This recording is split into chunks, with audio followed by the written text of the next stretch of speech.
Terima kasih Anda masih bersama kami di Kompas Petang, saya Cynthia Rompas. Saudara Presiden Jokowi membagikan gelar tanda jasa untuk 61 tokoh termasuk 23 orang menteri yang mendukung pemerintahannya sejak 2014. Pemberian gelar itu dilakukan dalam rangka peringatan HUT kemerdekaan ke-79 Republik Indonesia. Pemberian tanda jasa dan tanda kehormatan diberikan kepada para menteri, kemudian wakil menteri dan pejabat lainnya atas pengabdiannya selama masa kerja dalam pemerintahan Presiden Jokowi dan Kabinet Kerja 2014-2019 serta Kabinet Indonesia Maju 2018-2024. Di antara yang mendapat penghargaan adalah Menko Perekonomian Erlangga Hartarto dan Ketua Umum Partai Nasdem Surya Paloh. 23 menteri menerima tanda jasa dan kehormatan dari Presiden Joko Widodo. Kehormatan Purnawirawan Luhut Binsar Panjaitan, MPA. Isu reshuffle kabinet kembali mencuat. Presiden Joko Widodo kembali mengirim sinyal reshuffle bisa dilakukan jika diperlukan. Saat menjawab pertanyaan wartawan usai meninjau training center PSSI di IKN Kalimantan Timur, Presiden Jokowi menyebut bisa saja ia merombak kabinet jika diperlukan. Jokowi tidak menjawab pasti kapan reshuffle dilakukan, namun menegaskan ia masih memiliki hak prerogatif melakukan reshuffle. Sinyal reshuffle kembali menguat saat masa pemerintahan Jokowi hanya tersisa 2 bulan lagi.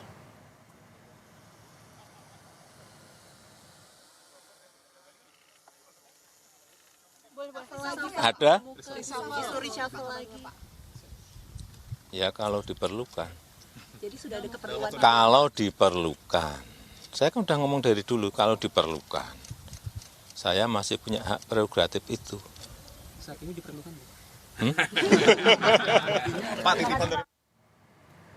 Masih terkait isu reshuffle, Presiden Jokowi juga angkat bicara soal posisi Erlangga Hartarto sebagai Menko Perekonomian. Kata Jokowi, meski sudah mundur dari Ketua Umum Partai Golkar, Erlangga tetap menjabat sebagai Menko Perekonomian di Kabinet Indonesia Maju.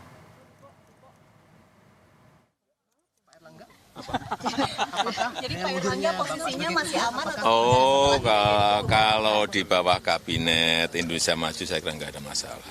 Terima kasih. Baik-baik kok, baik-baik. Dari tadi malam sama Pak Jokowi sangat akrab dan senyum terus. Jadi harmonis. Menteri Perdagangan yang juga Ketua Umum PAN Zulkifli Hasan angkat bicara soal kemungkinan Presiden Jokowi merombak kabinet. Senada dengan Jokowi, Zulhas bilang reshuffle adalah hak prerogatif Presiden dan terserah Presiden kapan akan merombak menteri-menterinya. Ya, reshuffle itu hak penuhnya Pak Presiden, kan beliau punya hak prerogatif. Terserah kepada Presiden, mau reshuffle tanggal 19, tanggal 20, hak beliau. Ya, hak prerogatif Presiden. Sekjen PD Perjuangan Hasto Kristianto merespon isu Presiden akan melakukan reshuffle kabinet dan salah satunya mengganti Menteri Hukum dan HAM yang juga kader PD Perjuangan Yasona Lauli. Kata Hasto, reshuffle kabinet hak prerogatif Presiden. Lebih lanjut, Hasto bilang waktu mengantar Jokowi jadi Presiden, partainya juga tidak meminta agar kabinet diisi seluruhnya dengan kader PDI Perjuangan. Ya, sejak dulu dalam konsep tata pemerintahan yang baik, Presiden punya hak prerogatif. Ya, kita menghormati hak prerogatif dari Presiden itu. Sejak awal kita kan nggak pernah neko-neko. Ketika kami menghantarkan menjadi Presiden, apakah kemudian kami minta seluruh menteri? Kan juga tidak. Kami bisa bekerja sama dengan partai politik. Kami nggak pernah melakukan tekanan-tekanan, tidak pernah ada dendam ya terhadap masa lalu. Kami menatap masa depan. Jadi itu seharusnya juga dipakai bahwa berpolitik untuk menang itu juga hanya 5 tahun. Isu reshuffle kabinet mengemuka sejak beberapa pekan terakhir. Makin menguat sejak mundurnya Erlangga Hartarto dari posisi Ketua Umum Partai Golkar. Beredar rumor ada 4 menteri yang bakal terkena reshuffle. Keempat nama itu yaitu Menteri Hukum dan HAM Yasona Lauli, Menteri Lingkungan Hidup dan Kehutanan Siti Nurbaya Bakar, Menteri Energi dan Sumber Daya Mineral Arifin Tasrif, dan Menteri Investasi Bahlil Lahadalia. Dari 4 nama tersebut diisukan akan ada yang diganti dan ada yang digeser posisinya. Kepada Kompas TV, Deputi Bidang Protokol Pers dan Media Sekretariat Presiden Yusuf Permana menyatakan, kami belum mendengar tentang reshuffle kabinet. Bapak Presiden sudah sampaikan bahwa jika diperlukan, beliau memiliki hak prerogatif. Tulis Yusuf Permana. Isu perombakan kabinet menguat kembali, padahal masa pemerintahan Presiden Jokowi tinggal tersisa 2 bulan lagi. Apa urgensinya? Apakah isu reshuffle muncul sebagai bagian dari upaya Jokowi pasak kuda-kuda untuk mengkonsolidasi kekuatannya usai nanti tak lagi menjabat sebagai presiden? Sudah ada politisi Partai Gerindra Immanuel Ebenezer, juru bicara PD Perjuangan Ciko Hakim, dan juga pengamat politik dari Lingkar Madani Indonesia, Bang Ray Rangkuti yang sudah bergabung di studio. Terima kasih Bang Ray. Sama. Selamat sore Mas Ciko, Bung Noel, terima kasih sudah bergabung bersama kami. Selamat sore, Sore Cynthia. Ya, selamat sore Mas Ciko. Ini sudah mencuat, isunya terus bergulir soal reshuffle kabinet. Kalau dari PDI Perjuangan sendiri, informasi terakhirnya seperti apa? Khususnya soal Yasona Lawli. Ya, justru kami lebih banyak mendengarnya dari media ya. Dari media beberapa kali memberikan pertanyaan pada kami, baik itu pada saya, atau pada Pak Hasto, atau pada teman-teman yang lain, senior-senior saya juga di PDI Perjuangan. Namun kami belum mendapatkan informasi yang resmi, misalnya dari lingkaran istana misalnya, atau dari orang-orang yang duduk di dalam kementerian dekat dengan presiden. Jadi artinya bagi kami ini suatu hal yang juga tidak kami permasalahkan. Kami tentunya senada dengan semua apa yang disampaikan oleh beberapa tokoh lain tadi, bahwa memang hak untuk mencopot menteri, melantik menteri, menunjuk menteri, atau mengganti menteri itu adalah hak presiden. Dan itu juga tidak bisa dicampuri oleh partai politik, oleh siapapun juga. Dan presiden tentunya memiliki pertimbangan-pertimbangan khusus apabila ini dilakukan. Namun tentu dalam waktu yang begitu singkat di akhir masa jabatan, kami harapannya bagi partai politik khususnya PDI Perjuangan, apabila tapi gini Mas Ciko, maaf saya potong. Jika menurut Anda tidak masalah, tapi menurut Anda urgensinya ada tidak? Ya, ini yang saya mau lanjutkan adalah itu, bahwa bagi kami dalam waktu yang begitu singkat, 2-3 bulan ke depan, harapan kami pergantian menteri ini adalah untuk meningkatkan kinerja atau meningkatkan sumbangsih atau kerja-kerja yang terkait dengan kesejahteraan rakyat. Kita tahu permasalahan-permasalahan utama kita sekarang adalah permasalahan ekonomi bagi masyarakat. Kita tahu harga bahan pokok yang begitu tinggi, kita tahu kesulitan mahasiswa-mahasiswa kita untuk membayar uang kuliah misalnya. Kita tahu juga begitu tingginya dolar terhadap rupiah dan sampai hari ini turun-turun. Nah, ini yang seharusnya menjadi prioritas. Tapi kembali lagi, dan kalau ada pertimbangan-pertimbangan lain yang tidak terlihat oleh kami, oleh masyarakat, ya itu kembali lagi adalah hak seorang presiden. Oke, saya ke Bung Noel. Bung Noel, ini kan ada rumornya Presiden mereshuffle untuk mengakomodasi Prabowo atau Anda melihatnya betul tidak seperti itu? Ya, kalau ditanya mengakomodir Prabowo, emang Prabowo apa? Orang baru jadi presiden nanti, udah jadi presiden kok dia. Tanggal 20 Oktober nanti tinggal dilantik, apa yang mau diakomodir lagi? Itu loh, dia sebagai presiden hari ini secara de facto. Itu nanti 20 Oktober secara definitif sah dan dilantik. Nah, persoalan pergantian dan reshuffle kabinet kan tadi sudah disampaikan oleh Pak Presiden ya, Pak Jokowi. Itu tergantung kebutuhan. Kedua, disampaikan lagi bahwa ya saya punya hak prerogatif. Dan 3 yang gak kalah penting, terkait reshuffle itu sudah ada di meja presiden. Jadi siapapun diganti dia tinggal ganti aja sih.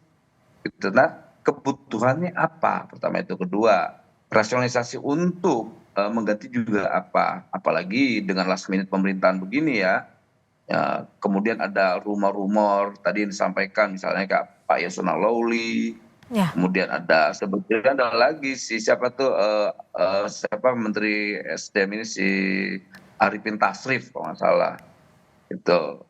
Kalau saya malah 3 yang selama Menteri Kehutanan tadi Bu apa Siti Nurbaya. Ya. Bukan Bahlil, kalau Bahlil memang pasti ada pergeseran doang, bukan reshuffle. Tapi yang rumor di luar itu kan 2, Arifin Tasrif sama Yasona Lawli yang kita dengar. Ini sepertinya isu ini isu hanya mengeskalasi konflik antara Bu Mega dan Pak Jokowi. Dan kita tidak mau terjebak dengan eskalasi-eskalasi yang ada di luar sana. Makanya kita tidak mau fokus pada persoalan itu. Kita fokus nanti 20 Oktober bagaimana proses transisi ya dari Pak Jokowi dan Pak Prabowo itu berjalan dengan lancar. Itu Tapi kalau Anda menyebutnya eskalasi konflik Bu Mega dan Pak Jokowi, tapi kan Bu Mega sudah bilang bahwa hubungannya baik-baik saja. Baik-baik dari mana? Gini, soal hal itu cuma Bu Mega yang tahu gitu loh. Soal pernyataan Bu Mega hanya Bu Mega yang tahu. Tapi faktanya kan ketika diundang untuk upacara ke IKN kan faktanya Bu Mega nggak mau. Artinya ya problem itu biar kan Bu Mega yang tahu masalah itu ya, problem psikologisnya ya. Kalau kami sebagai Partai Gerindra, sebagai kader dari Pak Prabowo, fokus kita adalah bagaimana mengawal proses transisi dan mengawal programnya Pak Prabowo nanti ke depan. Gitu.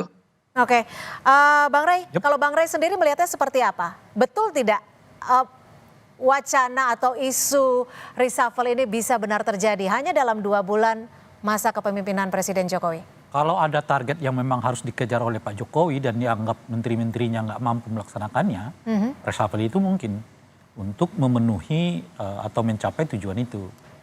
Nah, dari 4 nama tadi yang disebutkan, bacaan saya sih mungkin ada 2 tuh.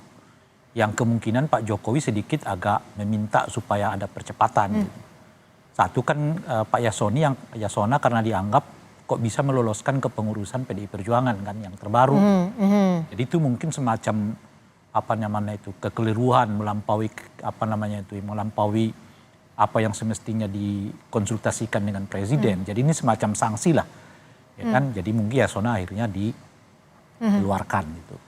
Lalu Ibu Siti Nurbaya menurut saya kaitannya dengan percepatan pembangunan IKN. Karena informasi yang sampai ke kita kan ada persoalan-persoalan yang menjadikan kinerja percepatan pembangunan IKN itu karena terkait dengan kewenangan Ibu Siti Nurbaya. Betul, ya. Artinya apa gitu? Artinya kan kalau kita lihat dari 2 kasus ini, kalaupun ada misalnya reshuffle itu betul, itu satunya adalah akibat sanksi, satunya adalah akibat karena dianggap untuk melakukan percepatan proses pembangunan IKN. Dan oleh karena itu mungkin saja terjadi karena kan concern yang paling utama dilakukan oleh Pak Jokowi saat ini kan bagaimana secepat mungkin melakukan pembangunan di IKN itu kan. Nah kalau urusan administrasi, ya urusan izin perizinan gitu jadi terhalang gitu. Nah ini yang mungkin mau dievaluasi oleh Pak Jokowi. Jadi menurut Anda kalau misalkan memang betul reshuffle itu ada, artinya untuk mengakomodir kebutuhan dari Presiden Jokowi? Satu kebutuhan, satu ada soal sanksi yang saya sebut tadi. Karena mungkin yang dianggap Menteri Yasona tidak disiplin gitu ya atau apa gitu. Tapi itu juga bagian dari mungkin ya kan hubungan Ibu Mega dan umumnya PDI dengan Pak Jokowi ini kan kelihatan belum selesai gitu. Nah oleh karena itulah kalau misalnya akhirnya Pak Yasona tetap dipilih untuk dikeluarkan, bagi saya sih yang untung PDI Perjuangan sebetulnya gitu. Oke, coba kita tanyakan Mas Ciko, jika memang ada reshuffle dan terkena Menteri Yasona, bagaimana nanti sikap PDI Perjuangan? Apakah akan menarik seluruh menterinya dari kabinet? Enggak begitu, karena memang apa yang pernah Ibu sampaikan pada kader-kader kami, khususnya yang berada di kementerian, ketika misalnya terjadi perbedaan dalam pilihan pilpres antara kami dengan Presiden Joko Widodo dan keluarganya, Ibu menyampaikan bahwa kader-kader PDI Perjuangan tetap untuk berada di dalam kementerian karena memang sudah mengemban amanat untuk memberikan yang terbaik bagi bangsa dan negara, terutamanya untuk mensejahterakan rakyat, tentunya melakukan hal-hal yang terkait dengan pembangunan bangsa dan negara kita. Jadi ini adalah bagian komitmen kami dalam mengemban amanat-amanat yang telah diberikan oleh negara. Dan tentunya sebagai menteri yang berada di kabinet, menteri-menteri PDI Perjuangan juga bekerja secara profesional. Hubungan antar menteri dengan atasannya, sebut saja dengan Presiden Joko Widodo, kami tidak melihat ada permasalahan. Jadi kami akan menempatkan semuanya pada porsi-porsi yang sesuai aja. Bahwa apabila memang ada reshuffle misalnya, itu adalah hak prerogatif Presiden. Apakah ada persyaratan untuk dibicarakan dengan partai politik, misalnya untuk mereshuffle menteri? Saya rasa nggak harus ada. Dan kita akan tetap bekerja, menteri-menteri yang dalam kabinet akan bekerja, kami kader yang berada di luar tetap fokus, khususnya menghadapi pilkada 2024 ini. Oke, Bang Noel, tadi mungkin bisa ditanggapi. Kalau tadi Bang Rey juga menyebutkan bahwa mungkin saja ada sanksi sehingga akan berdampak pada Menteri Yasona atau kebutuhan untuk mempercepat pembangunan IKN dan yang mungkin saja berdampak pada Menteri Siti. Bagaimana menurut Anda? Ya, kalau soal Bu Siti Nurbaya ya mungkin aja ya, karena kita lihat terkait izin kehutanan dan sebagainya kan terhambat di Kementerian Kehutanan. Di sisi lain proses pembangunan percepatan ini kan harus berjalan agar